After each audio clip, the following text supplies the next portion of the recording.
আপনি কি জানেন ক্লাস 6 এর মেয়ে আমাকে চিঠি লিখছে, বরাবর জনাব আমি তোমাকে ভালোবাসি, আমি চাই তুমিও আমাকে ভালোবাসবে। যদি তুমি আমাকে ভালো না বাসো তাহলে আমি তোমার আম্মুকে বলে দিব যে তুমি লুকিয়ে লুকিয়ে বিড়ি খাও। আর শোনো, কারেন্ট গেলে এখন আর বাইরে কেন আসো না? তুমি না আসলে আমার খুবই খারাপ লাগে।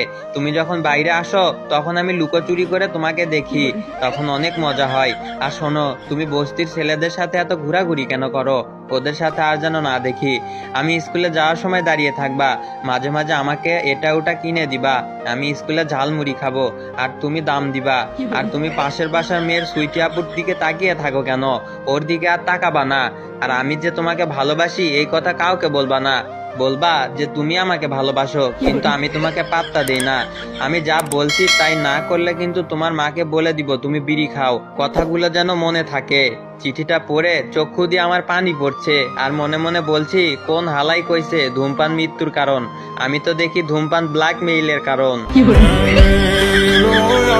আপনি কি জানেন একদিন এক ফকির একটা বাজারের গেটের সামনে বসে ভিক্ষা করছিল।